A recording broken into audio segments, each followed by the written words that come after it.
new investment in flexible capacity.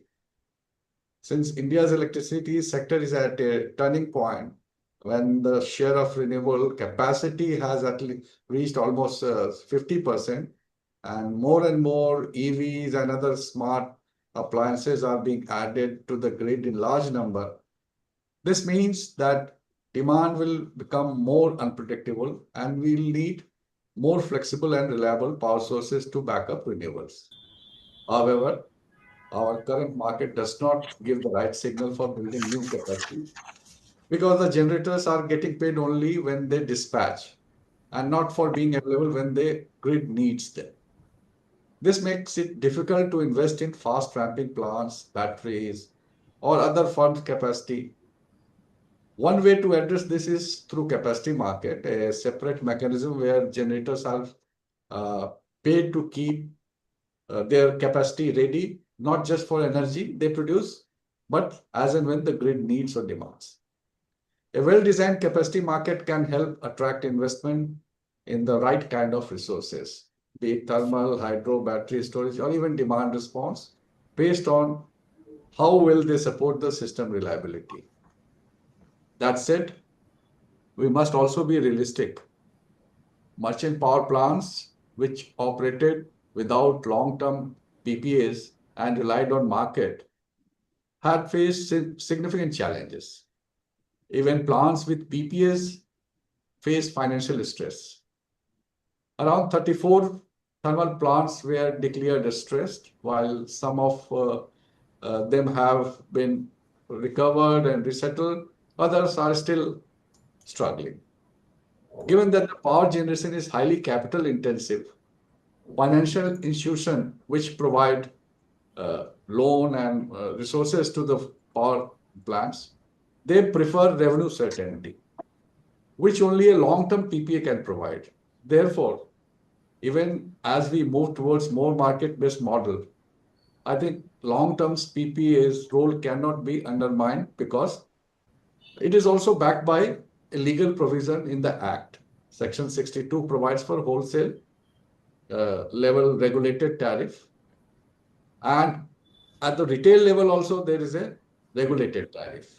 So when we want the wholesale market to grow, we have to also keep in mind that the retail also needs to be market based, which is not there in the current legal framework.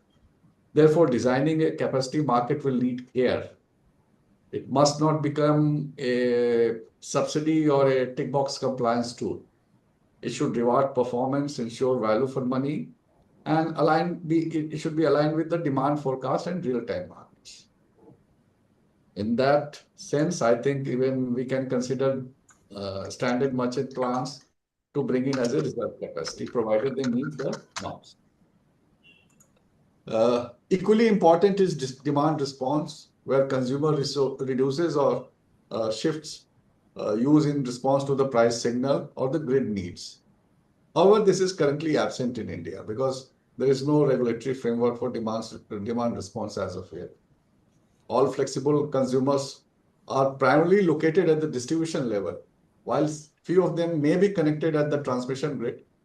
So their effective participation in the wholesale market remains quite challenging without the involvement of the distribution operator. But all this can change.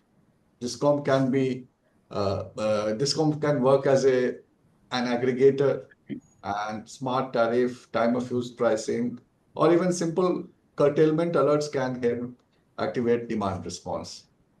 Even with limited meter, that can be achieved because that's not a very difficult thing to achieve. Then here we must also talk about the contract for differences, which can offer a stable revenue stream to the generators while protecting the buyers from price spikes. CFDs could be a useful tool in India's evolving electricity market, especially with the introduction of derivatives. But for CFDs to work, we need strong regulatory support. We also need benchmark price indices and proper integration with the market settlement. To sum up, India needs deeper, more flexible power market that reflects its ground realities. This means encouraging new investment, unlocking demand-side flexibility, and building trust in the market mechanism. I hope this discussion helps us in finding a practical solution for a more reliable, efficient, and future-ready electricity market in India. And I look forward to the insights from our experts today. I'll conclude here and request all to contribute to this discussion. Thank you. Thank you, sir, for the insightful opening. It is now my pleasure to introduce our moderator for the session, Professor Anup Singh sir, board member of IAE and professor at IIT Kanpur, who will be guiding us through the layered perspectives on the challenges and opportunities in India's wholesale power market. Joining him today are 5 distinguished panelists whose expertise spans regulation, grid, operations, policy, and academia. Now I would like to invite Professor Anup Singh sir to take the discussion forward. Thank you. I believe my screen is visible there, shared. As Mr. R.P. Singh laid down the basic pointers for discussions and gave you an interesting perspective about where we are and where possibly we are heading, I'll just give a flavor for all of you, because I believe some of you have an excellent brand, a deep hand in the power markets. Some of you want to understand it. Some of you understand it a little bit and maybe perhaps go a little deeper into that. So I'll just share only 3 slides trying to bring about a platform wherein we will jump off to the discussions for today's panel discussion. So in the context of the power sector, we have had the vertically integrated generation, transmission, and distribution, and primarily everybody thought this was a natural monopoly, till it was realized that through unbundling, you can separate the carriage and content and bring the competition in the wholesale market. And similarly, in future, you can have perhaps a competition in the retail market. Having said that, it doesn't just mean that you start selling electricity through the market mechanism, because we had the legacy PPAs. Also, the reason that you want to attract investment, we continue to live with long-term PPAs, so the penetration of quote-unquote short-term market still is limited, right? Say about 13% or so. In the power market context, when we talk about the wholesale power market, there is one part which deals only with the energy content, which means the electricity, the kilowatt hours that's consumed. But there are 2 other important aspects, right? And these aspects essentially relate to the fact that the electricity has to be available to reliably serve the expected demand in future. How do you make that happen? You have to ensure there is capacity on the ground. So long-term PPAs are one of the solutions to have that capacity on the ground. And this is what has served the purpose for us for a very long time. It also brings revenue certainty to the generators, and that's why investments come. It gives assurance to the discoms, to the load serving entities, because they can see they have tied up with you. But as the markets are evolving, you have the layers of competition emerging, because you had open access, then you had traders and the power exchanges. And then it's also the question of portfolio optimization that dynamically happens within the PPAs that you own. That led us to essentially take a cue from the other markets across the world, where they had possibly centralized or decentralized markets. We essentially designed an energy market, electricity market component for ourselves. So for us, the traditional capacity market was based on long-term PPA. We had competition in the wholesale segment emerging from the electricity context. The third aspect emerges because the electricity demand and supply are not balanced all the time. To address that, you have the imbalance settling mechanisms. So we had unscheduled interchange mechanism. Again, now, of course, we have the deviation settlement mechanism. And that brings us to the next perspective, which is about the ancillary services market. So coming all the way, when we had a regulatory design, we had the ABT framework, which had the UI mechanism. Now we have a deviation settlement mechanism where we link up to the electricity, the energy market. And now we have, of course, the partly in some sense functional ancillary services market, and more is expected to come. So these 3 aspects are important segments of an electricity market. And as it has been put by Sally Hunt in her book way back in 2002, you have four key aspects. In fact, there is a fifth aspect also. We did a project, and Abhijit was also there. It's the TSO coordination that essentially becomes one more component there when we are talking about the competition or the market design, including the retail side of it. But imbalances, congestion management, ancillary services, and scheduling and dispatch. These four aspects you have to take care whenever we are talking about the market design at the wholesale level. So what has happened in the Indian context? Well, we had the Electricity Act 2003, we had the ABT mechanism. So if you notice through this serpentine route, there were certain parts of it which were all about an electricity market. There were certain parts of it which was about the ancillary services market.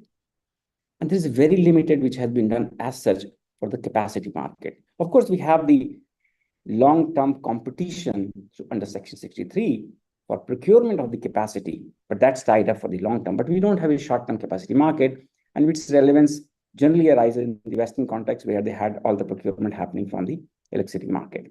So, of course, now we have reached a situation where the penetration of renewable has reached a stage where it's not only just giving a challenge to the power system in terms of the imbalance it places, the kind of stress it places, the demand for flexibility it places on the power system constituents, but also the kind of new risk it exposes to everybody. Right? For example, both for the generators, the renewable generators who have the risk from the resource side, the conventional generation who have the risk in terms of the schedule they will get or the imbalances they will have to meet. And then, of course, the important part is that the merchant investors and as well as the conventional generators, their returns are not really as good or assured as it used to happen earlier. This means you have enhanced risk in the market and hence the emergence of those instruments which can help you manage that risk. And that's the latest which has happened is about the electricity derivatives market, and we have just very recently had the launch of electricity futures. Well, in between, we have had a lot of optimization exercises, essentially, because the extreme end is you could have a centralized market. But given the legacy that we have, the way we have developed, the legacy of PPAs we have, the kind of concurrency we have of the electricity as per the constitution, we try to identify various opportunities for improving optimization in our design, in our framework. And that's what happened through the security constrained economic dispatch, and which has now been implemented at the state level, also at the intra-state level. And of course, we have the SCUC framework. Throughout his journey, we have solved a number of issues, but at the same time, new issues have also emerged, and they will continue to emerge, right? So today's debate, we are trying to put forward certain questions to our panelists who are the experts in their respective areas and try to decipher some of those issues and figure out some solutions to the extent it's feasible here. So I would like to invite the panelists to give an opening remarks for about 2 to 3 minutes from their individual perspective and try to tell us about, given the context in which we are currently and where we are going to be, say in another 3 year, 5 year, 10 years down the line, what is it that it tells us about our journey, our institutional preparedness, the kind of changes we want to see in the market?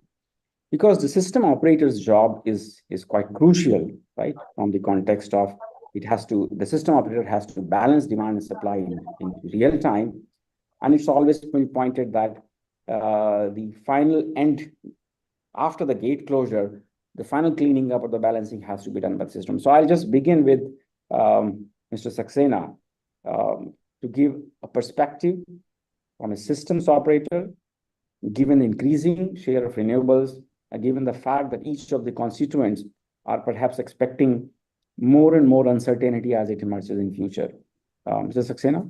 Yes, thank you, Professor Singh, and thank IAEE for inviting me to this and giving me an opportunity for sharing the thoughts.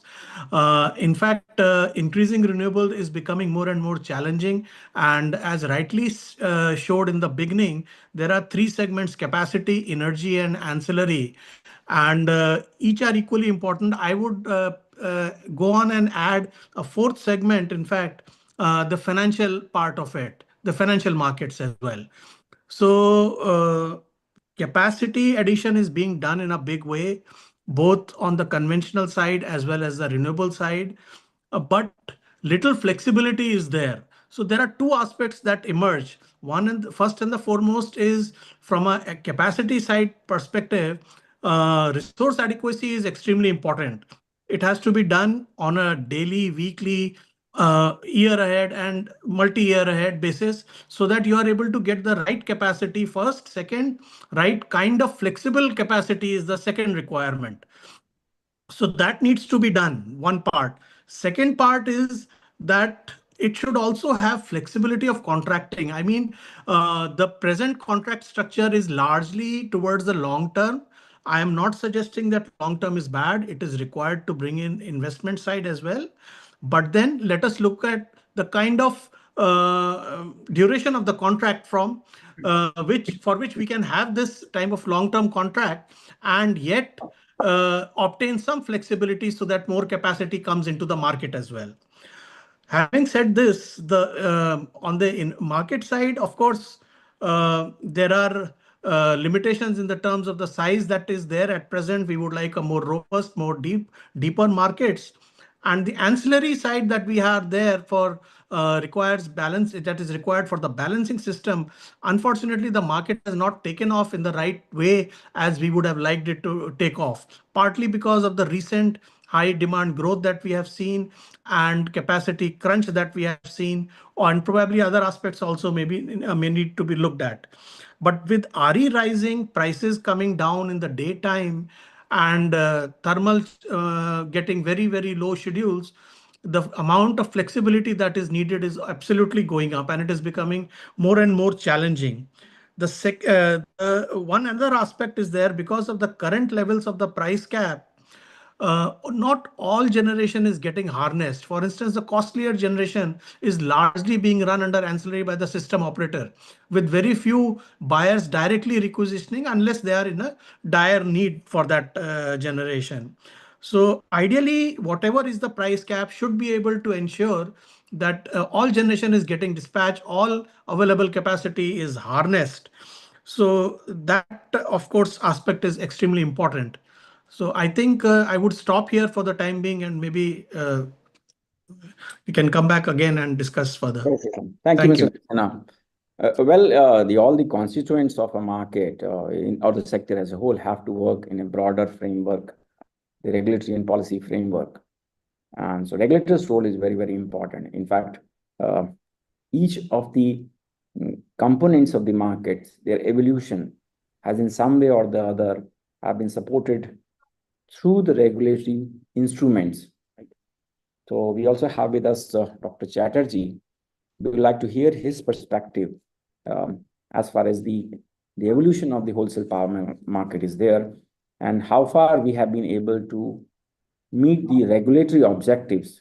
So from the regulator's perspective, what is it that we find which is still needs to be done? Yeah, good afternoon, everybody. Thanks, Professor Anup, with incisive and important questions. Before I talk in terms of what we think as a regulator, let me put a disclaimer.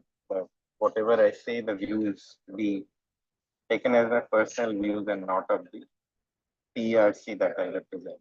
So, having said that, let me take cue from what Professor Anup presented in terms of capacity, energy market, and ancillary market, and also the Sally Hand's famous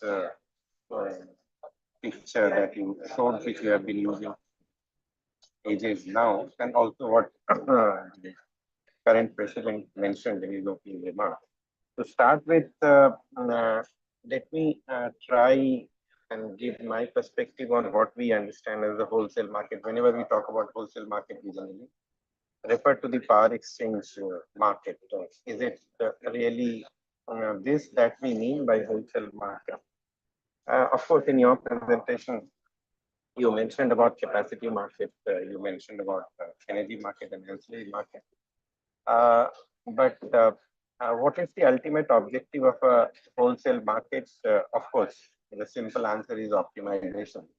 And again, my next question is what optimization? Is it the optimization of scheduling? Is it the optimization of dispatch? Is it the optimization of cost? As far as I understand the market dynamics, when we talk about optimization, it is actually the optimization of dispatch and cost. But if you have a look at the graph, the picture that you showed from the Sally hand, the last pillar shows scheduling and dispatch. And this is where I have my own personal observations and differences. And historically, in India also, we have in fact seen both scheduling and dispatch as being synonymous to each other. And in my personal view, going forward, this is where the refresh or the new thinking needs to come in terms of the wholesale market design. You need to, in my opinion, again, as I said, it's a personal opinion, you need to decouple scheduling and dispatch.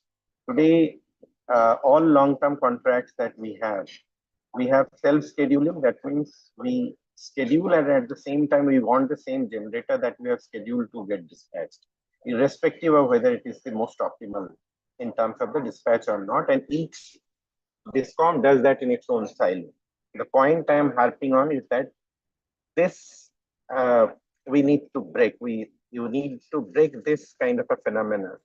While you must have scheduling right as a buyer who has committed to pay the fixed cost, you should not be responsible for dispatch. Leave it to the system operator to dispatch most optimally. And if you are able to do that, which is not happening now, this is my, as I said, we have done a whole lot of analysis to find out as to where the scopes of optimization in terms of dispatch lies and why there is still a room for optimization vis-a-vis what we are doing currently. And if we can really optimize, decouple the scheduling and dispatch while honoring the scheduling rights of the buyers and the DISCOMs, but leaving the dispatch optimization for the system operator to do either at the state level or at the regional or national level, we can achieve all the objectives that we seek to achieve in terms of the wholesale market design. One, the optimization of dispatch and cost. The second, increasing the depth of the market. Currently, we have segments like it's a very small 7% or even 4% in terms of the day-ahead market that we are talking about, which is energy only market. The other is the larger physical market, which is also getting dispatched. But, and also third is the ancillary services. All these are operating in their own silos.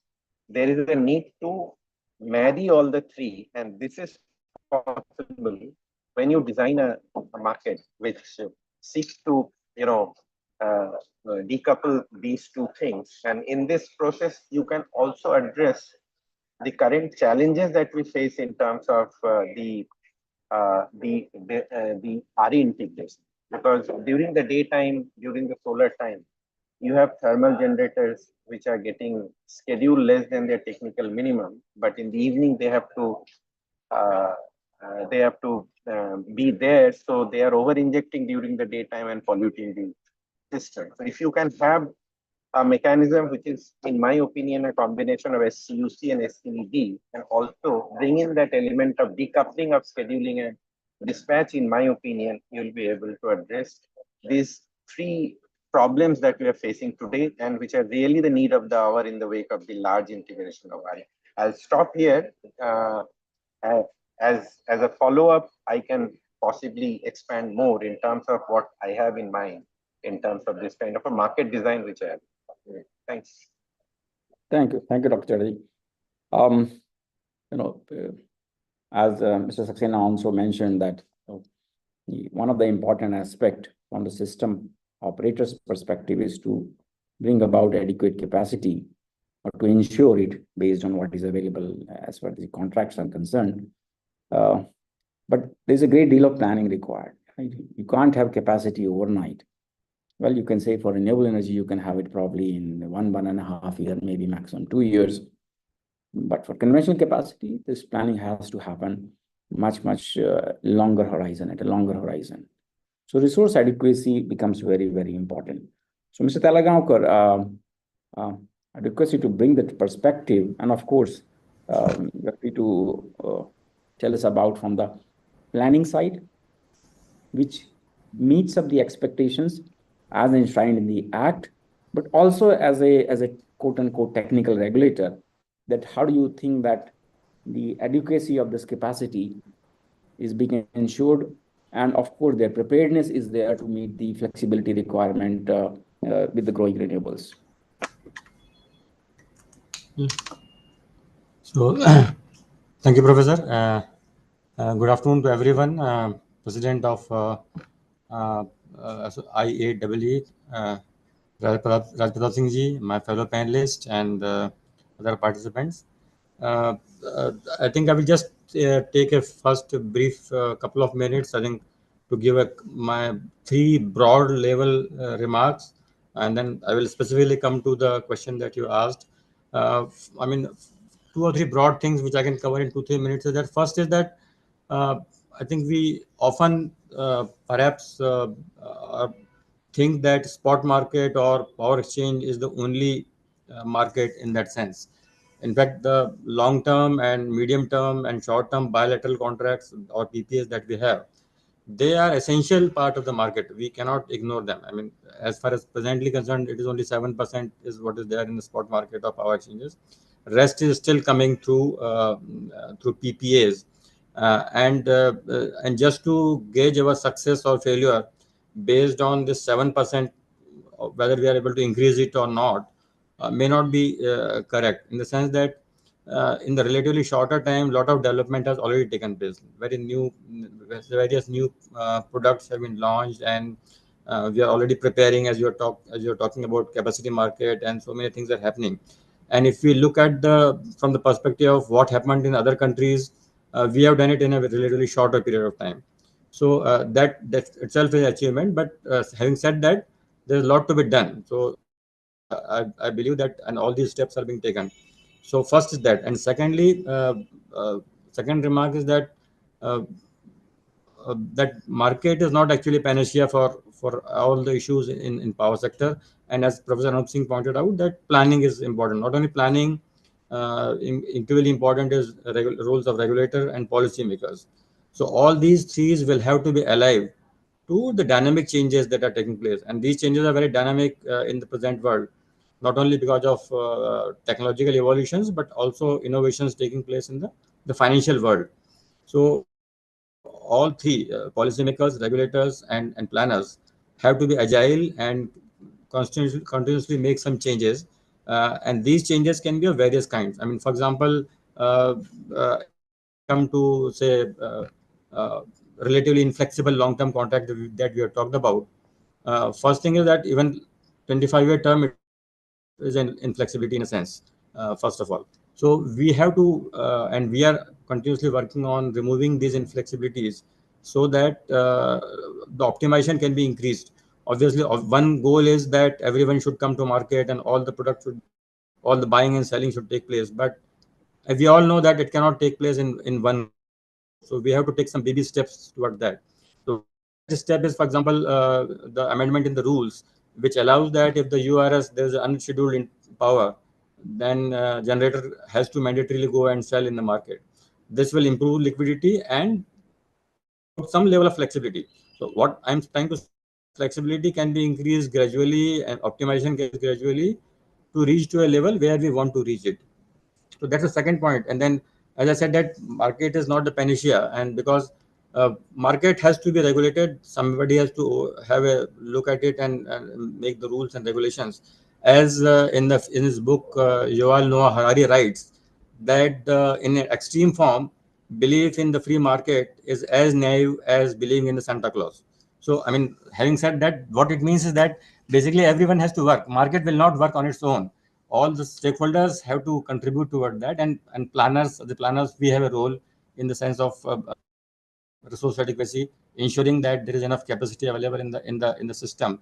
And now RA guidelines have already come into place. CA is handholding the states to carry out studies, and this result will not come overnight. I mean, obviously, implementation part is also there, so it may take maybe 2 or 3 or maybe more years for the results to actually come out, when we will have enough capacity available in the system, when we will not feel the capacity crunch that we in say typical summer months and monsoon months that we are facing. So that will take time. And third thing, I think, and then there are some corrective steps. Capacity market will be one big step that we have to take. I'm conscious of that. I think CRC may be also working on that. From policy side, we are advising government. But there are some corrective steps which are when we come to know about some issues in the working market. For example, recently CRC had come out with a draft order on TAM, working of TAM, and CA had given their suggestion. We had done some analysis, and we found that the level of competitiveness that should be there is not there. For example, in TAM market, some of the segments, one bid was coming say 5 minutes before the closing time, and it was accepted by the other party just 1 minute after that. Obviously, it gives a lot of suspicion that what was happening. So we had given our suggestions, and CRC has rightly accepted it and acknowledged our suggestions, and then corrections are being made. So these corrective steps will continue to take. Some big steps we have to take to ultimately achieve goal of the optimization. And third big point I want to make is that we have to also focus on market monitoring and surveillance, because that is most important part. Of course, CRC has to do it, but if one incident take which raises suspicion about it, I'm not saying it is happening, then I think it will be great setback, because if the stakeholders' faith goes away in the market, in the spot market, then obviously it will take a lot of time to again bring it back. So these are three broad level points I want to make. Then I will be happy to take more questions during the discussion. Thank you. Thank you, Mr. Talagaonkar. Now I move on to Abhijit to bring us an international perspective as well as a researcher's perspective. Right? Dr. Chatterjee also mentioned that we do some analysis sometimes. As a researcher, we of course continue to do a variety of quote unquote slow mode cooking. Right? It's not really immediate available on the table. And of course, given the fact that you have been working also in the related areas, so your thoughts on where we are heading and what's exactly are the big challenges for us now. Sure. Thank you, Professor Anup Singh. I hope I'm audible. Yep. Thank you, IAEE, for having me. And thank you for the question, Professor Anup Singh. Of course, I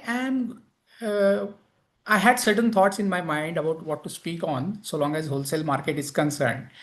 And I would rather speak about that area which was not concerned with wholesale market so far. But in the years to come, this is going to be a big thing. And I believe certain aspect of the entire power system operation where we thought that wholesale market would not get impacted by the same. Now, in the next few years, I'm sure this is going to be the big impact. And that is nothing but the creation of DSOs, distribution system operators. So I would like to express certain thoughts about it and what is the impact of creation of DSOs, their interaction with the TSOs, and how would the whole wholesale market thing would impact to it. So in the near future, there's going to be a large number of atomic quantities of electricity commodities waiting to be traded directly or indirectly in the electricity market. This is because of the changing physical layer of the distribution systems with large penetration of DERs. And now to administer distribution systems with large number of DERs embedded into them, creation of an entity like DSOs or the distribution system operators is quite natural. Everybody is talking about DSOs. Many reports in India, including the Samast report, the Kabil report, even the National Electricity Policy, they have recommended having DSOs to handle DRs and coordinate with the transmission systems. We also have published a report on DSO creation pathways in India last year, where Professor Anup Singh and his team had also jointly contributed to it significantly. So when you have large scale, that is large number of small quantity of electricity commodities bearing DERs present in the system, one has to think beyond the net metering like solutions. The commodities of such entities are to be brought under the market fold rather than exposing them to the tariffs. And if the overall quantity becomes large enough to have impact on the transmission systems, the electricity market design issues, they start popping up. Naturally, talking about wholesale electricity markets, the market clearing exercise would become computationally intractable if we allow all the atomic entities in distribution sector to take part in wholesale market clearing. US has made a provision of aggregator, a new entity called aggregator, through FERC Order 2222, which everybody is talking about it these days, where the aggregator on behalf of all the electricity commodity bearing entities can take part in the market administered by the ISOs. In India, I see a similar situation arising when we have to give indirect access to wholesale market for all DER related commodities. By the way, when I say commodity, I mean energy and all other ancillary and flexibility related commodities. So through a new entity called aggregator, the DRs would be able to take part in the wholesale market clearing, and aggregators then become de facto representatives of DRs in the wholesale electricity market. Now, I'm going to talk about more on the coordination aspects of TSO DSO. So Professor Anup Singh showed 4 pillars of market design. In our report, we have come out with another set of pillars of market design, especially when DSOs are present. And one of the pillars is the TSO DSO coordination. So I would like to expand on it more in the second round. I will just stop at this, Professor Anup Singh. Thank you. Thank you, Abhijit. I think you did mention about something which is going to emerge probably another 5 to 10 years time, and perhaps never know it. Democratization of energy market. Now coming to you, Puneet, last but not the least, you have been through. You have had different perspective from the regulatory side as a consultant, as a researcher, right? And now, of course, part of the power exchange also. So your take on where we are. Of course, I'm sure you have many things to say. So given the fact that I'll pose that question to you also, that in the context of international experience, but keeping in mind our constraint, our intrinsic institutional rigidities, and of course, the legacy that we have, what is it that we should expect in future, or and of potential issues that may arise thereof as well? Yeah, sure. Thank you so much, Anup, and thanks IAEE for inviting me here. Now, I think we have I was when I joined CRC as almost one of the first employees in 1998. Professor S.L. Rao, the chairperson at that time, said that, I mean, in one of his first press meetings, he said that my job is to make myself irrelevant going into the future. That was a very profound statement. Well, we aspire to be there. I mean, all market, we want market forces, but as Talegaonkar sir brought out this thing that expecting markets to do everything is like believing in Santa Claus, which is fine. So coming to the point of the discussion today, I think resource adequacy guidelines. We have come this far that we are talking about resource adequacy. after so many years. That itself is a great change in mindset that I see over years. Obviously, certain things we can have our perspectives on. Certain things could have been faster, slower, etc., etc. But all this happens, it takes time. We have seen this. So resource adequacy is fine. It is fine. The only thing here I would, on the resource adequacy aspect of things, I would like to add is that we have done well. It is good that we have been bringing out reports. We also understand that the reports have some deficiencies which are very well recognized. Resource adequacy, and as was brought out in the discussions today, we are creating resources for a long time period.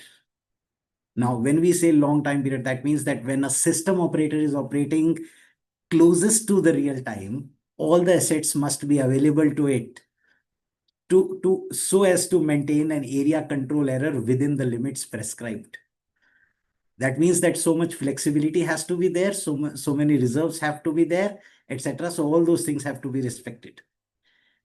Now, add to this the fact that earlier we were dealing with power systems which had only demand side uncertainty. We have increasingly now supply side uncertainty also, and add to that what Abhijit said, that you are bringing in the distributed energy resources also into the grid via the aggregators. But then still, I mean, what you are doing is you are adding more uncertainty to it. Now, given this, the definition of resource adequacy needs to have not only adequacy of energy needs and peak needs, but also adequacy in terms of ancillary services of all kinds. Ancillary service does not mean that I must have, say, whatever 5% PRM. PRM is a vestige of the past. It is a vestige of a power system which is based on conventional energy. This thing should go. This thing should go out of the mindset of the planners. I'm being slightly strong here, but yes, it should happen, because you need to define very clearly in your resource adequacy how much inertia you need. Very clear definition of that, and that can be modeled. You can plan for it. How much of primary reserve, how much of secondary reserve, how much of tertiary reserve. You can actually bring all these as constraints in your planning models, which in turn define my resource adequacy. Now, reserves defined in this particular manner, then balancing services, and then transmission networks. Now, I mean, you cannot keep transmission networks and their integration with the distribution system out of the purview of resource adequacy. That has to be there. And then finally, tying this all up with another framework that we have. Now we say that, okay, for transmission, we are looking at that each state has to give its additional GNA requirements for next 3 years. Now just think about it. Where is this GNA, additional GNA coming from? Is there a framework which ties up my RA requirement with this GNA? Because additional GNA cannot be, because we were actually looking at the planning processes. So what we found was that at the planning level, when the CTU does, so what they would do is they would say that, okay, we need so much of reserves, so much of GNA requirement is required by a particular state. Now they would run, say, 3 years hence a load flow. Now, how do they get that while running that load flow 3 years hence, what are the assets that are in the grid? How do they know that what assets are generating how much? Like how many wind assets, how many solar assets, how many other assets are generating how much at that time? What is the nodal demand for the instances for which the load flow has been run? Clearly, all of this needs to be tied up with the resource adequacy framework. So that is one thing. Second point in the resource adequacy framework is that why specify that so much percentage has to be brought in from long-term contracts? let each state decide their requirements and then also optimize their portfolio of how much they need to bring in from long term, short term, etc., etc., etc. The only requirement there should be that you have a regulatory requirement which says that that that so much of uh, uh, uh, uh, reserves or the resources need to be there to be able to, so that the state is able to meet their demand. And this can continue to happen till the real time. And so I'll come to other points slightly in the second round, but these are the broad aspects on resource adequacy. And then obviously procuring such shortfalls, as you rightly mentioned, Anup, short-term capacity markets, you definitely need them. We'll come to design aspects in the second round, please. Thank you. Good. Thanks, Puneet. I can already see that this particular debate is already warming up. And of course, number of issues, they reverberate. They are coming from a variety of perspectives. Resource adequacy is one of them. Flexibility is another one. So let me just take up the flexibility part first. There are two parts here. One is about, of course, the increasing renewable share, and are we adequately prepared as far as the market design perspective? So this question is to you, Sushanto. You are there, I believe. Yeah. So basically, the idea is that we have had the green electricity products, right? They are serving a particular purpose. We are witnessing, of course, certain kind of market outcome, and now, of course, prices are also looking downwards. So linking two things here. One is, of course, from the market for renewable energy product itself, changes in the market design as a whole, and linking up with possibly to the flexibility related products. And of course, then I will take it to Mr. Saxena. Yeah, floor to you first. Yeah. No, I mean, in my opening remarks, I had briefly mentioned about what my vision would be in terms of the market design in the wake of such large RE integration. As I said, we are already witnessing, huge dips in prices during the daytime, and consequent operation of the thermal fleet below their technical minimum, and in turn they polluting the frequency by over injecting during the daytime. And again in the evening we are seeing price spikes, and also inadequacy of capacity in the evening. So the question is as to whether the current market design can address this issue. My answer is no. And it was in that context that I had mentioned that there is a need for a tweak. Like people generally blame CRC that, we have put a supply obligation in the grid code for the thermal generators, that if you have some schedule in the evening, which you have to meet, so during the daytime, even if you are a given schedule below your technical minimum, you have to run because you have to meet your supply obligation in the evening. This was not there prior to the current grid code that we have come up with. So this is also one of the same, but we have had our own reasons why we brought, because discounts were. Now we have to find out a solution. Some of the quick fix solutions is like you also put up buy purchase obligation or optic obligation on the part of the discount. While this may address the problem partly, but it would not address this problem, because with more and more penetration of renewable, this kind of a phenomena would be a reality. So you need what I mentioned, apart from, or rather other than your apart from your energy only market, you would need a market which factors in the operational and physical constraints of the generating stations, which is not there, which is not possible in the current energy only market mechanism that we have.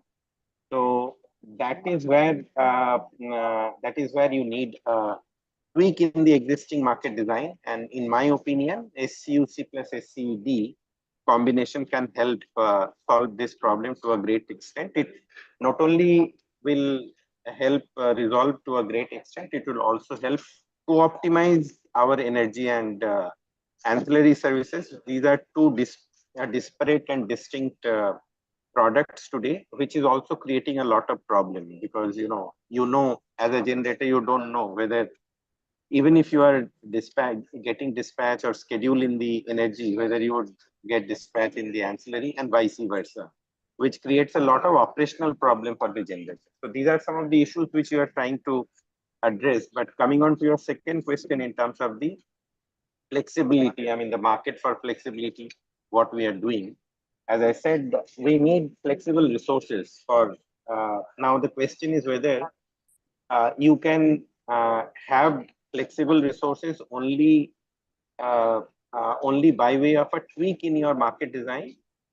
My answer would be no. You would need actually capacities which are able to provide both energy and flexible support simultaneously, because you cannot expect any generation capacity to come or supply capacity to come merely based on ancillary services market. You need to give them a comfort where you have market mechanism whereby any supply side resource is able to participate or optimize on both energy as well as the ancillary services. So that co-optimization, so any co-optimized model of market design is something which is, in my opinion, critically important in this context of the market structure that we are discussing. But we need to harness the existing flexibility available in the capacities that we have already created. So to that extent, everybody in the audience would be aware that we have a framework in the Indian Electricity Grid Code about the minimum turndown level, which is 55%, and we have trajectory to go up to 40% and adequate compensation to make good that. Next level, what we are today talking, what the grid code, again, as I said, these are my personal view. What the grid code today talks about is the compensation. We have got representations that you need to talk in terms of incentive, which is beyond your compensation. So we need to create regulatory framework which provides adequate incentive for the flexible resources to come, whether you talk in terms of the battery storage, whether you talk in terms of the pumped hydro storage, or if gas somehow becomes available, and other flexible resources. But more importantly, the biggest emphasis that we are trying to put, in fact, through the forum of regulators, is the flexibility that could be provided by the demand response. In our opinion, there is already an analysis, internal analysis, that demand response, if harnessed properly, can be more cost effective and also effective in terms of providing the desired flexibility in the system. This is one area which is totally unharnessed, which is totally untapped in the market design. And we are, because this is one area which the state regulators have a greater role to play, we are trying to engage with the forum of regulators and are trying to evolve models, business models for demand response to come in a big way. So this is how, in a way, going forward, because our demand growth is so rapid that you cannot add only supply side interventions to be able to match the requirement, both energy requirement and ancillary services requirement. You need demand side intervention. Demand response is a very low hanging fruit. What we lack is in terms of the business model, which we are working, and would be happy if the stakeholders come out with some solutions. Thank you. Thanks. So you mentioned two important aspects. One of them is, of course, how do we incentivize flexibility to the system constituents, and demand response has, of course, a very important role to play. Given the fact that in our context, the role of power exchanges, the energy trade in the power exchanges, is just probably about 6% or so. And I remember a few years back, we did a very simple calculation just to figure out if we had probably about 1,500 megawatt of demand response available across the country, right? We would have had perhaps notched down by 4 or 5 rupees as far as the market outcome is concerned. So it's been missing, and that's why we have been emphasizing also that how this should play a greater role even in the resource adequacy framework. So taking cue from here, I'd like to call upon Mr. Saxena. Remember that you mentioned that we have ancillary services market, but the experience and the outcome has not been as expected, right? So from your perspective is, what is it that is missing? Because remember, when we talk about the market for flexibility, the same questions will arise, because if they are not able to respond to the ancillary services, because ancillary services are not firm services, you need whenever the system requires. And so there's an uncertainty when you may get that quote unquote compensation for that. But flexibility is also there. We know certain hours or certain blocks where we need it every day, right? So it's definitely going to be a little better than pure ancillary services, but nevertheless, the market design or the framework for the ancillary services, the learnings from there would be very, very, important for design of a market for the flexibility services. So over to you, based on your experience from the ancillary services, and how do you think we can go ahead in that direction? Yeah, thank you, Professor Singh. First of all, at the outset, I would say the market cannot solve all the problems, and we need something. We have to go back in time. There is an overemphasis on the last minute optimization, last minute course correction, last minute economy. While this is good, it is good. You have to do it. You have to do that at the last time. Whatever resources you have, you have to do that. But you need to plan for it in advance. You need to be enough. You need to be adequate for first. You need to have resources. You need to have flexibility in the first place. Then only the markets can function. I mean, rationality. Somebody said, I think I think my seniors only said this. Rationality says that at least before you do these things in the market, have something on the ground at least. So the first thing is, again, I think one of the other panelists also emphasized. I think Dr. Puneet and others have, Professor Ajay sir has also emphasized that planning is also important. You see, resource adequacy with the kind of resources you need. I also mentioned it in the beginning. That's very important, including reserves. While 5% may be an outdated concept, but let us make a beginning, at least start maintaining reserves. What reserves are we maintaining as a culture? As a system operator, we do not have visibility of what reserves are available inside the state as well. So how do we expect the entire onus of maintaining the entire frequency is rested with one load dispatch center? So we need a more broad-based approach. The other part is, of course, we need to look at the ancillary more critically. Again, one of the reasons that appears to me is the adequacy portion, the capacity crunch that we are facing is resulting in a lack of availability in the ancillary services. When the energy market itself is short, I do not think anybody would come forth for ancillary, where the remuneration, okay, fine, there is a bid provision for bid and everything, but the dispatch is uncertain, of course. And ancillary by design should have uncertainty in dispatch. If you are assured dispatch, then probably something is seriously wrong. So that way, let's be sure about that. Adequacy first is the first and the foremost thing. Couple of other things that I would like to say. Say, for instance, the commitment charges, probably they need to be examined on the lower. Are they on the lower side? Do they offer enough opportunity cost, or whatever other considerations are there? Are they offering that? Second, is this the only way to do it? Should we look at, there are some countries who do it in advance, some sort of capacity contracting in advance as well. In fact, last 3 years, we've been running gas-based generation under ministry schemes. They are basically nothing but advanced procurement of reserves. They if you say it in a rudimentary fashion, they are a bid based. You have called some generators, particular type of capacity, and they are participating. They are set aside as reserve with an option that you can sell in the energy if somebody requires, and last we can use it. So are we looking at some of those kind of things as well? Because we are doing it with a low price cap that is happening. So these are some of the things that I think need to be looked at. On the downside, I'm happy to mention that on the down reserve size, because of the present market design, people are taking advantage. They are bidding and it is pay as bid.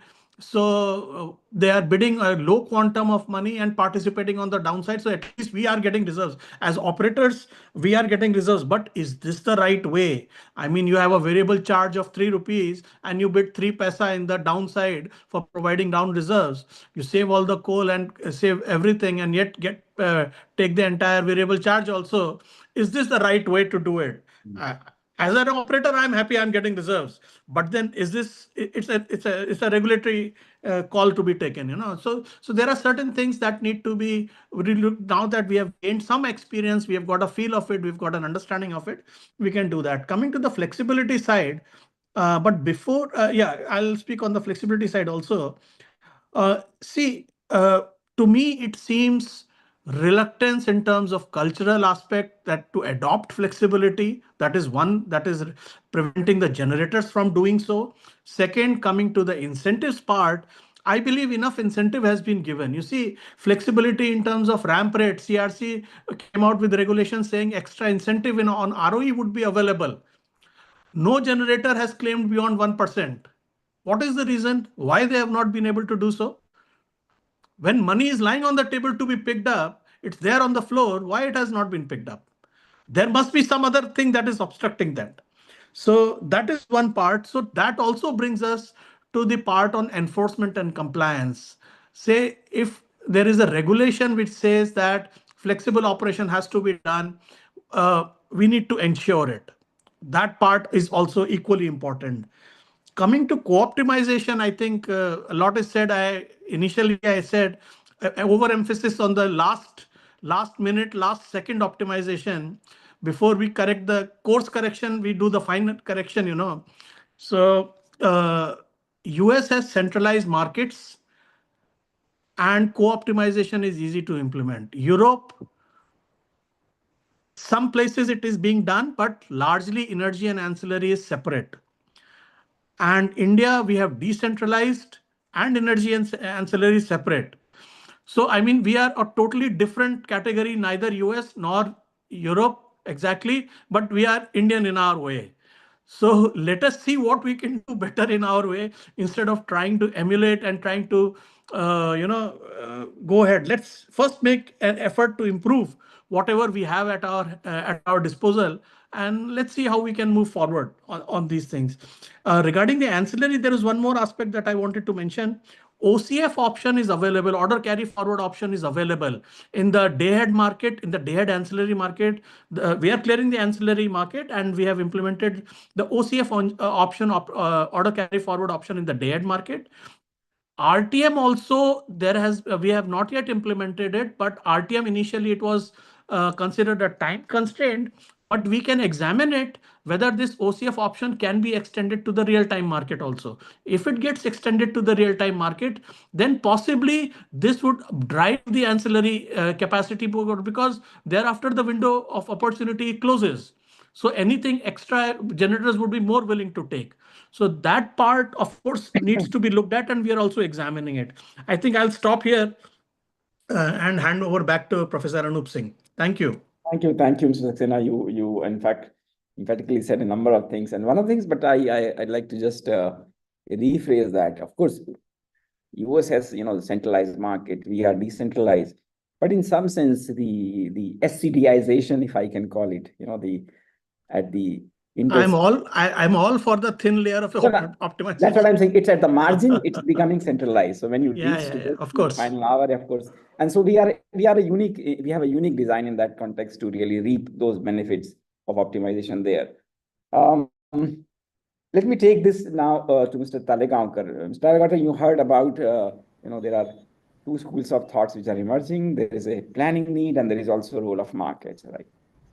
And I'm going to just marry this with the idea of resource adequacy. And earlier there was an issue which was raised that in the resource adequacy framework, there is larger emphasis on the long term. Of course, it's important because you cannot get that capacity on the ground. But given the fact that as of now, we have been able to, the resources available in the short term are also available through the market means, whether it is power exchanges or through trader or bilateral means. So here, give us those insights that what is it that can be done with the current framework of resource adequacy, where there can be a relatively better role, I'm not saying greater role, or better role for markets-based instruments. Specifically, suppose you have relatively long-term market-based contract, maybe up, say, if it is possible, up to 11 months, which have been approved. And similarly, in the role of demand response, right? These two things, I think, I will tell you, they are, at least for demand response, it's a low-hanging fruit. And it has to be really, has to get more central space specifically to ensure that we can do it in a much more cost-effective manner. Okay, thank you. Am I audible? Because I'm message of low bandwidth. Am I audible? Yes. Yeah, okay. So yeah, you raised two issues, so I will take one by one. First, I think more about capacity market. Can we do something about that? So I think you are all aware. Not about capacity market. I'll come back to that later. Okay. I was saying whether the short-term markets can have an relevance as far as the resource adequacy is concerned. Of course, that relates to capacity market, but we'll relate to that in a while also, and the demand response part. Yeah. So yeah, response to that is that really, if you can't, I mean, you can't depend on energy only market or energy only products to have capacity assurance in that sense. So we need to have some product which assures capacity also. So if so let's say our say guidelines, they require, I think perhaps the DISCOM to go to his regulator in say month of November for next year to show that he has enough capacity. And in that case, obviously, then you cannot rely on say products from power exchanges, day ahead market or something like that, because that doesn't assure that kind of capacity. So there should be some product, I agree, and then we are making some recommendation. There's already a report of in which Alok Kumar sir was when he was secretary. There was a report on market development. There also we had discussed these issues. So one corrective market is definitely, I think there is urgent one corrective market which is on say year ahead basis. So maybe before he goes to regulator in November, there should be some mechanism by which the discounts which are having surpluses or discounts which are having shortage in terms of capacity, because whatever you plan, ultimately you may not be perfect. You may end up having some shortages, having some surpluses. That is all possibilities always there.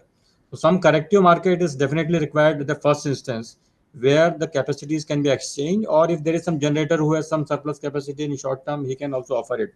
So with that only he has to go to regulator, because within the year, if you have some capacity product, then actually that RA requirement will not be met, because he has to show it in the month of November, before the 6 months before the year starts. So it has to be before that. So that of course is a requirement of. So it will come in the other capacity contract kind of framework only. So that market is required, but if there is an 11-month thing like that, unless that contracting take place before the month of November when you are going to regulator, it is not possible. I mean, this is what I was referring to, because by October, it can be November, done. you have the horizon till June, Yes, when you have the peak demand in most states. And that's what we had recommended also in our comments. It can be done. It can be done. So basically, I think there are two kinds of things. One is that once you raise that issue, so and we have our belief, I think, and CRC has perhaps agreed in our when we give time report, that these standard products, because there are a lot of competition. When the product is standardized, there is a competition. So all standard products should in the exchanges, whether it is capacity or energy or whatever it is. But if someone has a unique requirement, for example, the standard product of capacity is one monthly or seasonal, but I, as a discom, I need say from say 15th April to say 31st July. It's a unique requirement. It doesn't fit in. Then you can have your own unique auction for capacity, but that can be done by either in a OTC platform or whatever. So that is one possibility. So this definitely there's a requirement for such kind of products where you can get capacity in a short term also. That is first part. Sure. I think second thing you raised about DR. So demand response, I think there are two ways. One is, I mean, we have seen that in DR is participating in all three forms. It is participating in capacity market, participating in energy market. It is also participating in energy market. So it is definitely a low-hanging fruit in that sense. But there are two ways of doing it. One is, of course, the utility-driven program, where essentially the DISCOM will say, with the blessing of regulator or regulatory framework will be there, where some incentives or some discount will be given to those customers who are willing to have a curtailable load. That could be one option, but even better still would be the aggregator, as Professor Abhay said in his remark, that aggregator will be, then you will get at least some assurance, because when he comes in the market, then obviously there are two advantages. First of all, whatever investment is required at the customer to make it curtailable, or some kind of load regulation is possible, that instrument or that internet or IoT devices can be installed by the aggregator, and then there could be some mechanism which aggregator can assure, either part of revenue to customers, incentive to customers, or whatever. So aggregator will be, because then it will bring a big amount. It can participate in the capacity market also. It can participate in the energy market also. So what we finally need is a regulatory framework, as Dr. Chatterjee already said that. And initially onus is on SERCs primarily, and to CRC to some extent to bring it to market. Sure. So these are two comments on that side. Yeah. Thank you, Mr. Salgaonkar. Well, you referred to the aggregators, and CRC has just released, the draft for the virtual power plants, the guidelines for those drafts. And Kerala State Electricity Regulatory Commission has also come up with the draft regulation for RE, where there's a clear definition of virtual power plant. Of course, there are a number of inputs there also. So coming to you, Abhijit, that we talked about the aggregator, the virtual power plant, and the demand response, and these are all on the distribution side. So given your experience in this thing, so how do you think that what kind of design, what kind of changes may be required in the regulatory framework, where these distributed capacities can help, as Mr. Salgaonkar said, both in all the three aspects: the energy market, the ancillary market, as well as the capacity market? Yeah. You. Yeah, sure. Yeah. Thanks. So the virtual power plants, they are basically DRs. They are they're going to be the game changers in the coming era. You asked me about what kind of research is being carried out all across the globe. So people are talking about creation of DSOs and in different avatars to take care of virtual power plants and DERs. Basically, what is going to happen is that the new set of challenges in the coming era, they will be posed by the distribution system entities, and the solution also would come from the distribution system entities. So everybody is talking about the demand response, its usefulness, etc.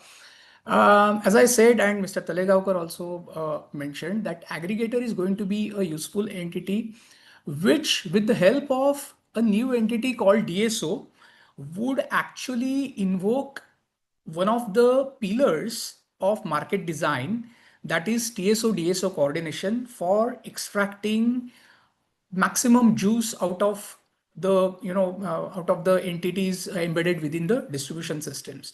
So basically, when we talk about market design, the question is how do you create a map of sub markets created out of existence of various entities, and how do you deal with them is really an issue of market architecture.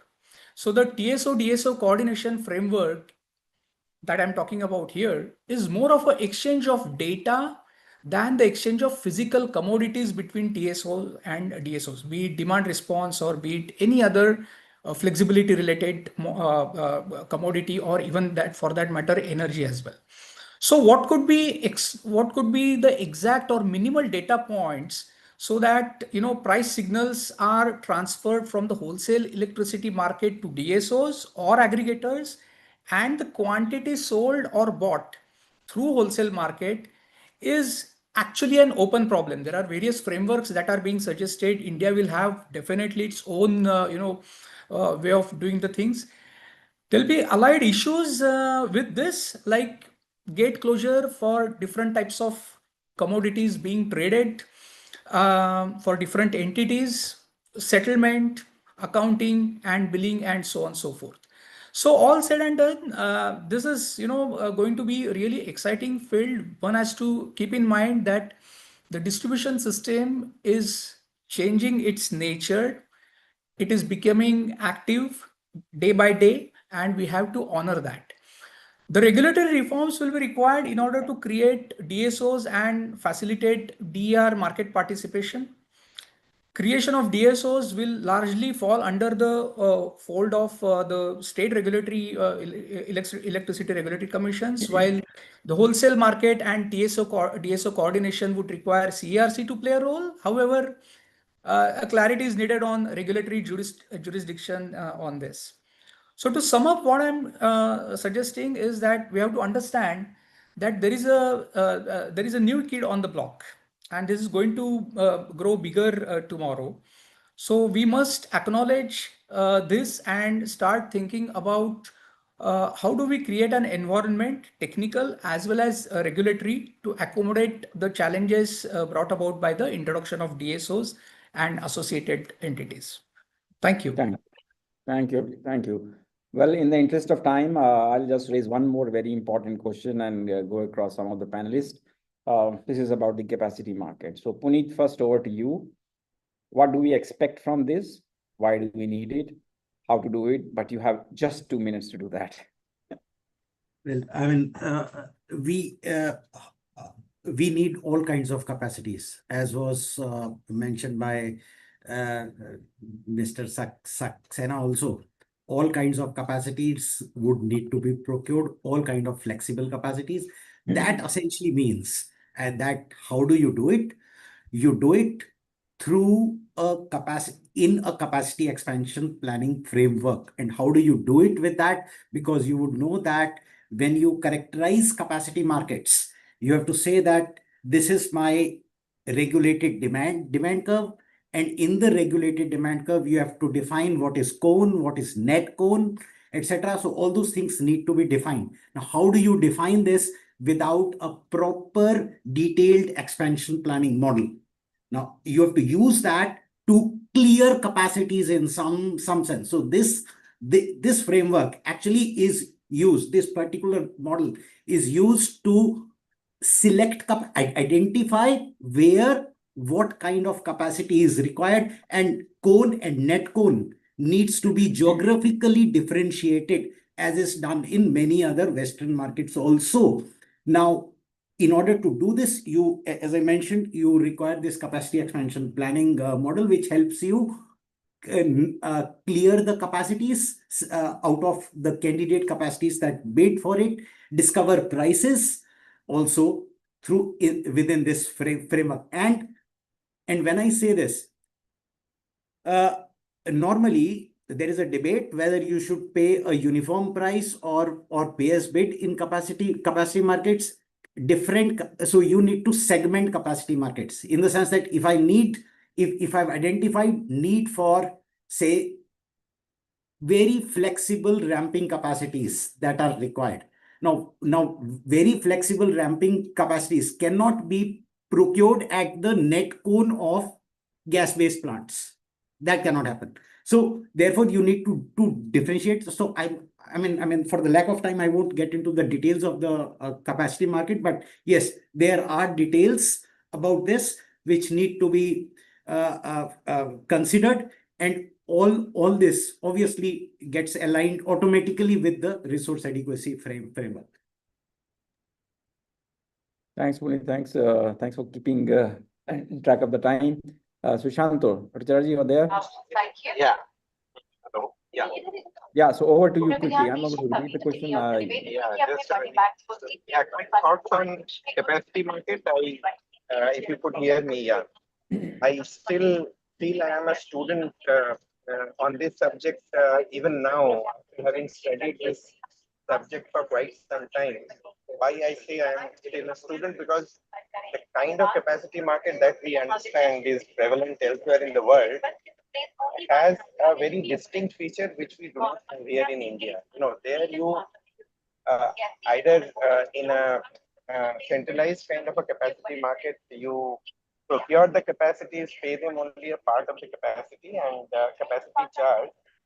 But you, as such, would not have a scheduling right. These capacities would be free to sell their energy in the energy market, but you or the system bears the fixed cost or whatever is the discovered price, whether it is own, net own, and whatever is the basis that is. So that kind of a, like, I mean, are we here in India expecting that the discoms would do a capacity contracting and would be agreeing to pay a part of the fixed cost, but not have the scheduling right? So this is something which is still, which I don't have an answer to. That's why I still say that I would not call myself an expert on this subject. We need to really understand. It's not enough to talk about capacity market in the way the West understands it. We have to understand and condition it in the context of the kind of market design and the psyche of the buyers is. Yes, in my opinion, centralized kind of a capacity contracting at the for the strategic reserves, which is more in the form of ancillary services, is possible with this kind of a framework where the system operator or a centralized agency procures partly and does not necessarily need to have the scheduling right, but there could be a mandate that whenever it requires for strategic purposes, they must have to show up or they must be in a position to schedule. So that kind of so this is what we are talking in the Indian context is different. Yes, as I said right at the outset, for any kind of a market, wholesale market to thrive here in India, the starting point is resource adequacy, and from there the capacity market need is there. So we need to really work on long-term, short-term capacity market design in India, which is best suited and also which gels with the overall psyche and the acceptability of the buyers who would actually enter into this kind of a capacity market. I'll leave it here. Sure. Thank you very much. So in the interest of time, I'm not going to summarize anything, or I have already said that we have two schools of thoughts. One was more about planning and adequacy, which is important, but then of course there was an importance of market, which was also highlighted. Is it okay if I can just go ahead and take at least few questions which are there? So no questions on derivatives or CFDs? Yeah, I hope we'll possibly have another session only on derivatives. So right. We promise we'll come back to that. Right. Sure. Okay. So there is first question. It was for Sushanto, but I think he's already on way to his to board his flight. So I'm going to skip this one as of now. So this was from an anonymous attendee. Deb, if you are around, you want to ask your question. So the question was, what exactly is the objective of the capacity market? Less the flexible capacity, firm capacity, green capacity, or all of the above? Why there is a belief that a liquid energy only market together with ancillary services will not achieve it? Okay, so interesting. So this is basically saying, do we really need a capacity market? Essentially, that's what is being said. Right, so Puneet, would you like to take it? Sushanto, you are there? No, it's okay. Let Puneet take. Yeah, Puneet. No, please, sir. So Puneet, we don't have much time. So should I take it? Should I take Go it? ahead. Yes, I mean, short answer is, obviously I can discuss this with Deb later, but yes, I mean, in my opinion, we definitely need a market like that because as Mr. Saxena also mentioned, there is a deficit of such capacities in the system which are required for ancillary services, balancing, etc. So we need a market. We need to have these capacities, and what we have seen is that there is a lack of flexible capacities in India today. That is why you have to give all the incentives. Okay, 40% kar do, 55% kar do, and stuff like that. I mean, why does the regulator need to, or anyone needs to say all that? There needs to be a marketplace where people get incentivized to go that way and provide that service. The short answer is this. Thanks. So I can just very quickly pitch into this, like Mr. Talagaonkar also mentioned, that if you have a long-term product, people can, show that. If you have short-term capacity market, like you said, with the horizon of next, say, 12 to 15 months, the discoms who have tied up excess capacity for some months they will be able to offload it, because you are essentially saying, I'm transferring this capacity to you. It's like saying URS, which happens just on a very short notice.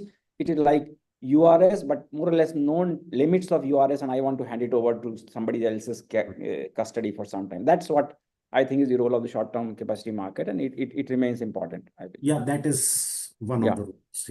Yeah. Sure. So next question, I'll take it from Kaveri. From the DISCOM's perspective, one of the major barriers to engage with wholesale market or day-ahead market is the availability of working capital. Limited engagement with wholesale markets could lead to curtailment of RE, increased cost of procurement. What are the panelists' thoughts on how best this can be addressed? Yes, anybody wants to deal with it? Mr. Talagankor, you want to take it, or? No, I could not get the question properly. If you can just summarize it, then I can take it. Basically, what you're saying is that DISCOMs have a shortage of money. Basically, working capital requirement is there all the time. If they have less working capital requirement, they will not engage with the market much. So basically, they end up curtailing RE more, right? And overall, they end up paying higher for it. So I have my thoughts on it, but any of the panelists want to please take it up? Yeah, I mean, we are talking about shortage of working capital in DISCOM only in the present context. And not only present context, this problem is going on for last several years because of poor financial health of most of the DISCOM that we have. But there will be definitely some advantages also. If we can buy by paying in advance, and if there is some of by which we can get rebate, which is already there in the CRC, long-term regulations are there. So these kind of systems are also there, and then of course DISCOMs are buying it. So I think gradually, when the focus is more on improving the financial health of DISCOM, this issue of working capital will perhaps get resolved. That is the hope. That is the hope we have. And once it gets resolved, then this issue may not be there for a long time to come. That's my answer. Short answer. Just a little bit from my side that, of course, the DISCOMs have financial crunch most of the time, but there are DISCOMs, increasingly larger number of DISCOMs are participating in the short-term market. They're rebalancing their portfolio. They're buying and selling, and some of them are actually making good money out of it also. So let me go to the next question. It is by Roshan Charan. It is more philosophical, I'll say. It's a much larger, higher up question.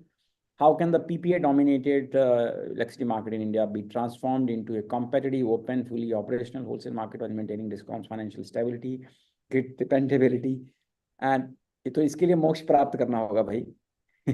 There is everything into it. That's what I said. It's philosophical.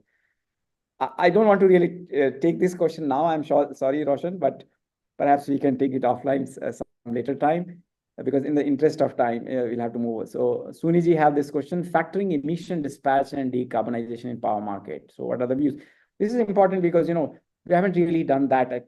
There have been studies which have talked about whether the dispatches of various kind lead to a suboptimal solution as far as the emissions. So Mr. Talagankar, over to you, because I'm sure CA has been looking into this, and then to Puneet, to you, and to Mr. Saxena, either of you. Yeah. Yeah, I mean, just from the point of view of capacity market, it is possible to have a capacity market in which, for example, if we are contracting a capacity, to give some kind of a penalty for carbon emitting resources and inflexible resources, and at the same time reward resources which are, say, more flexible and which have lower footprint.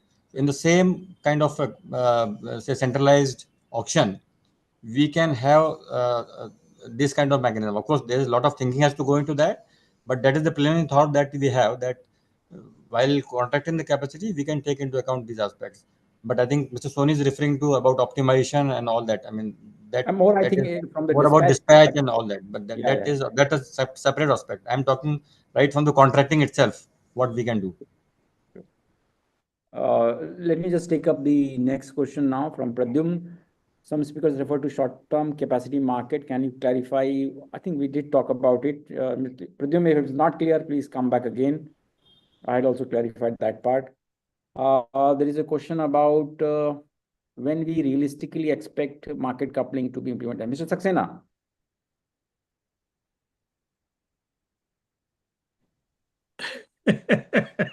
I think the trick questions are all for me. No, you deal with all tricky situations. not an issue. I think it is doable, but then it is a call to be taken by the regulator. I have not much of a say. I think Dr. Chatterjee is also there. You can possibly speak. He can also speak on this. Okay, then let me quickly move on to the next question here. Again, Saxena, this will I have to ask you from 15 minutes to 5 minutes. Yes, Where are you right now and where yeah, we are yeah. 15 minutes to 5 minutes. Yes, work is being done, and there is a decision by the National Park Committee also that this migration has to happen in a time-bound manner over the next 2.5 years. Metering infrastructure is being put in place, and soon the rollout of the 5-minute metering would also start. And we would have some time to switch over in the terms of the regulatory requirements and the scheduling and all those aspects. But work is underway on this. Okay, thank you. Can we take a couple of questions? So, Mr. Chairman, with your permission, can we take a couple of more questions? Sure, sure. I think we should address all the Okay. questions which has been raised. That is the very purpose of this webinar to, unless until the questions are answered, the people will not feel satisfied. Sure. Please. In fact, if Okay, you how do you see merchant energy storage projects participating in the market?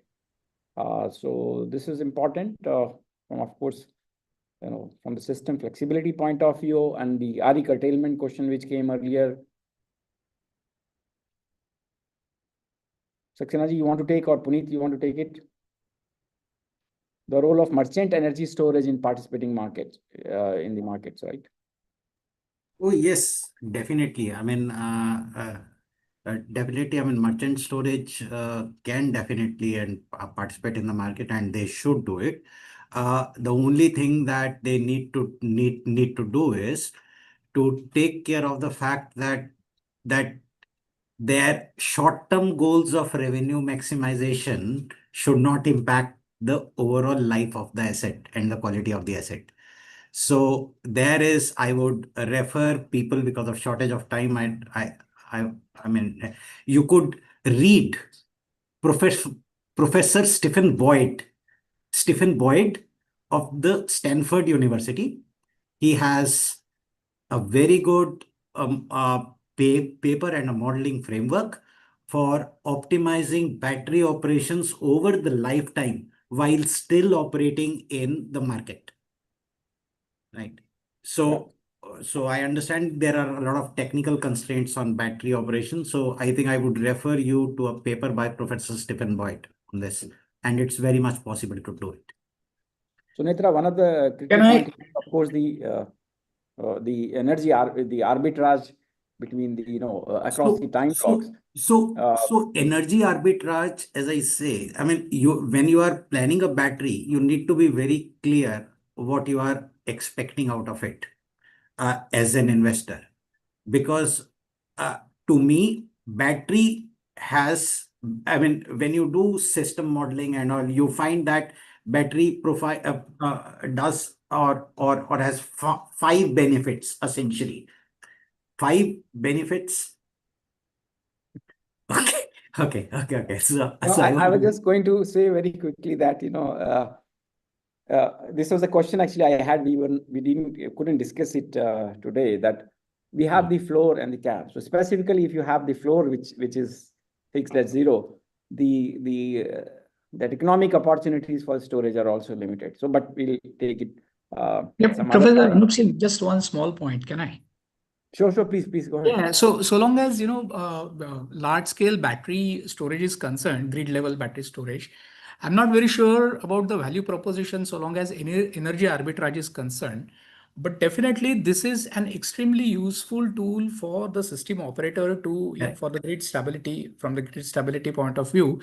If you refer to FERC order, I think it is 854, which kind of incentivizes these battery owners for their performance when ISO calls them up to get activated. So something on similar lines, we should, if we have something on similar lines in India, then I think it is workable.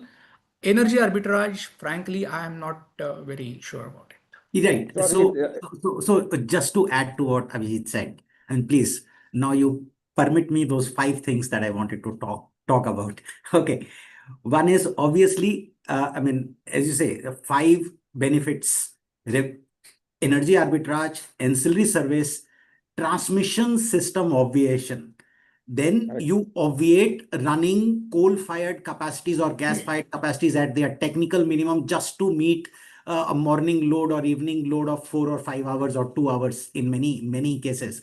Then the fourth, the balancing benefit. Now these 3 benefits that I mentioned towards the end are system benefits that accrue to the system rather than to the developer of the battery. Now, if so basically you must focus on harnessing these 3 also. And who better than the discom through the SLDC and all whatever. True. But I can share with you with Abhijit and perhaps with Puneet also that purely on the capitalizing on the balancing, the battery doesn't recover money. We did that analysis and they don't. Everything has to be. They have to really look for all kind of revenue streams wherever it is feasible.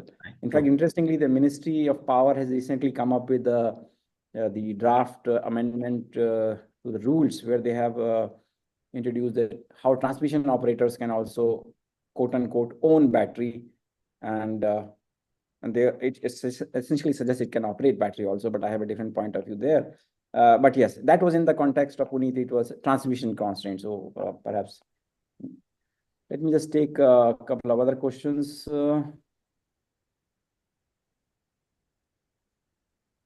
What is the view about must-run status for RE? Given penetration is higher, should it not be relooked? Well, in some countries, the REs don't have actually must-run status. So, Saxena ji, would you like to take it up? Yes, going forward, I think it will become a big challenge. So probably we need to really look at it. Presently, the contractual provisions do provide for about 2% curtailment without any implications. But then going forward, either we are going to have to increase this or maybe stipulate certain conditions wherein under which we can straight away curtail RE. But it is going to happen. It's the writing on the wall. So probably we should look at it again. Yeah.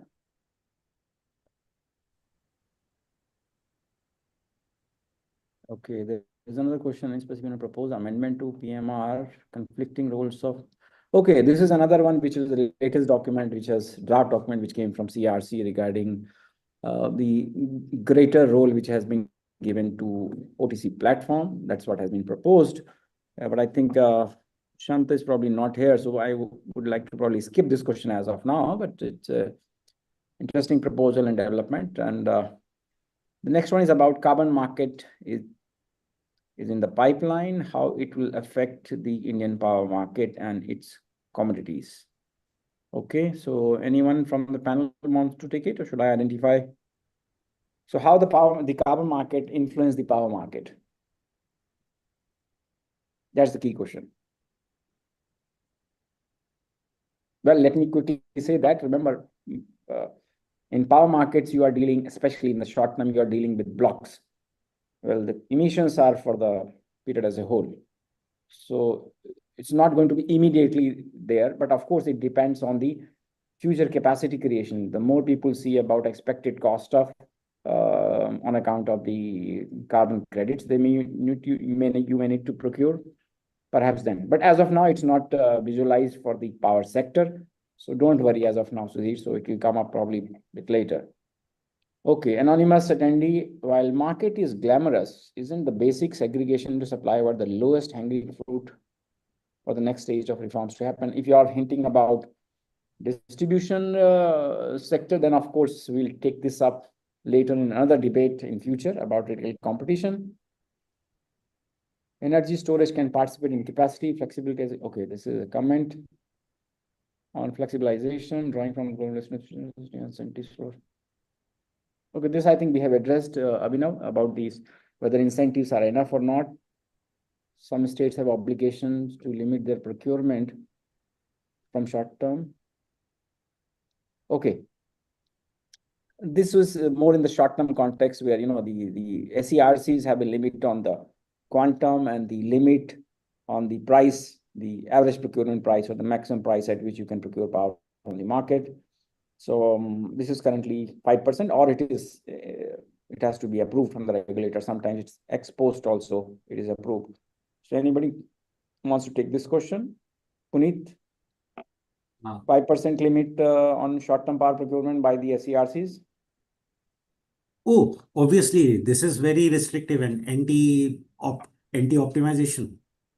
So Anti-optimization. Yeah. Because I mean, you are not able to optimize your power procurement if you put restrictions like this.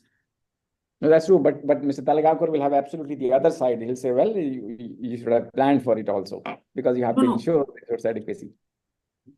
I mean, any kind of a restriction on, say, okay, this percentage long-term market, this percentage and short-term market.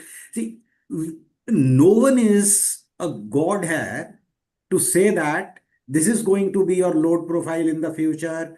These are how your renewable energy and your other assets are going to operate. And hence, you must procure only so much from the short-term markets. Why should I be doing that?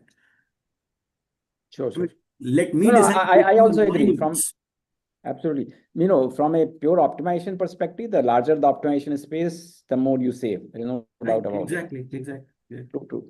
But let me take the next question, which is interesting, by Mr. Baba, Mr. KVS Baba.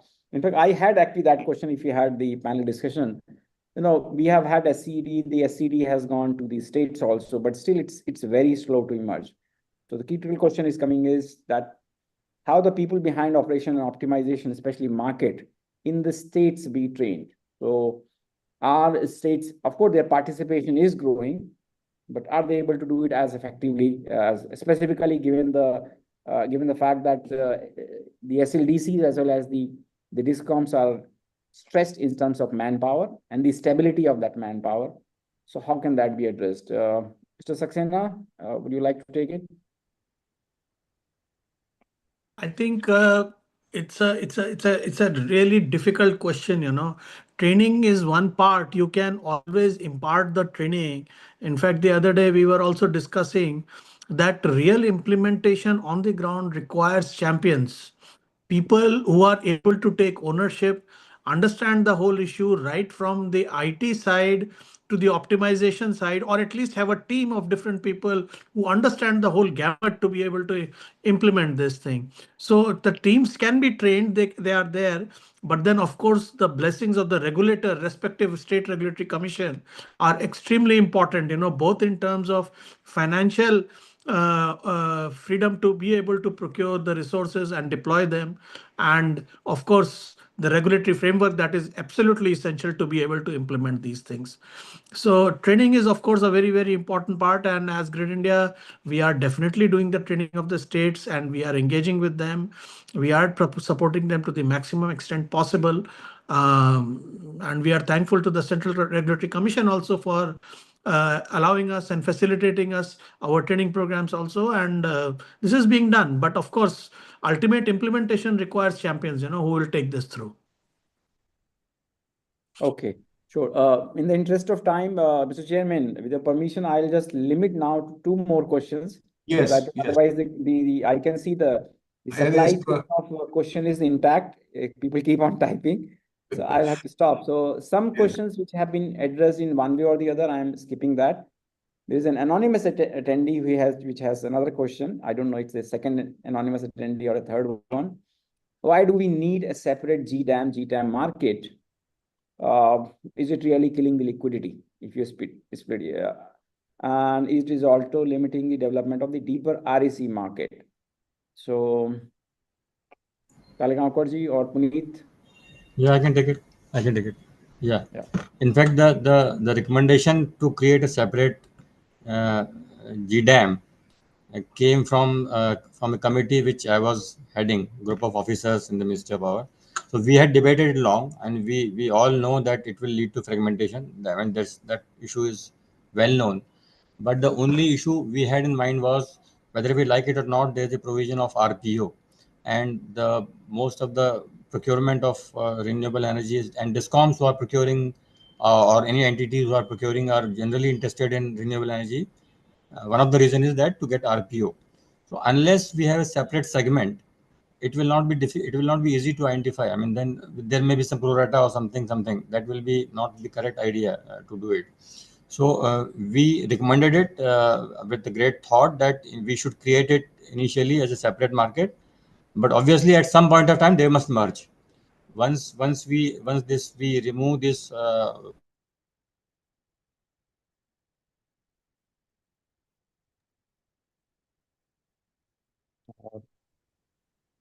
I think we have lost the connection, so I'll take one or two more questions.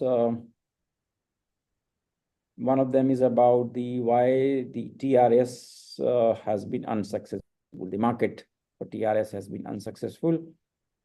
So, any thoughts, Saxena ji? Over to you. So I think I had spoken about this already regarding the capacity crunch and all those aspects. I think this is already. Yeah, I think this is already done. So let's then. This is about agriculture, so I'm going to skip this one. Yeah. There was some disruption. Yeah, there was disruption, and we could hear most of your argument, but towards the end, I think there was some disruption. Yeah, so I was just saying that given the today's condition and the ground realities, we to meet the RPO, etc., we need a separate market. But in future, when the renewable with say storage will be able to stand on its own and will compete with any other source in terms of price and in terms of reliability, then that will be time when we can merge them and make one market, because then we don't need to identify separately RPO. Yeah, so there was one comment which was by Ravindra Kadam, is it better to start with a pilot before rolling out the national capacity market? Well, you are sitting in the correct kind of a building, so so the regulator has to take that call. Okay, and anonymous, this is the last one actually. It's pity that there is limited SCD and no SCUC implemented by today, right? Shouldn't this be prioritized? So yes, of course, we do agree. Yes, so I think we are more or less done, I think. Now, can I just give a quick answer to this? Yes, please. See, SCUC is basically a feature of centralized dispatch philosophy. When we talk about SCUC, UC. So I think UC is best left to the power stations, or let us continue to work in a decentralized fashion where the discoms are the ones who kind of schedule the generation. The moment you say SCUC, it is a feature of central dispatch. So yeah, that's the limited answer. But I think still, I mean, given the conditions we are in, I mean, of course, this is a different part. Puneet, you want to say something? No. I like to hold my views on this. So it's okay. I think then let's call it a day. Back to you. Thank you, sir. Yeah, so I'm not going to summarize anything because we have extended quite a lot. Yes, please. Yeah.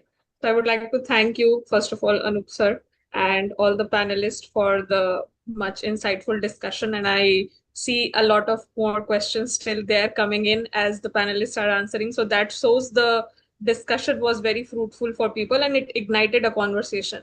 And as IAEE, we take this as a note and we'll surely take this conversation going forward.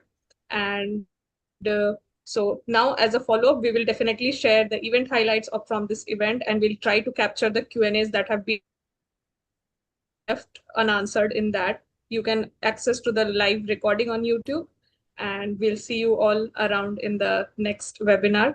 Thank you everyone for your valuable time and sticking around even if we have overshoot the time. Yeah. And do keep following about activities on the IAE's website, and we have also now opened the membership, and do follow up.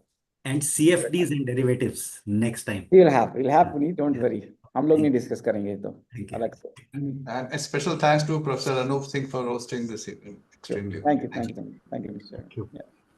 Okay. Bye bye. Have a Thank nice weekend, everybody. Thank you. Thank you.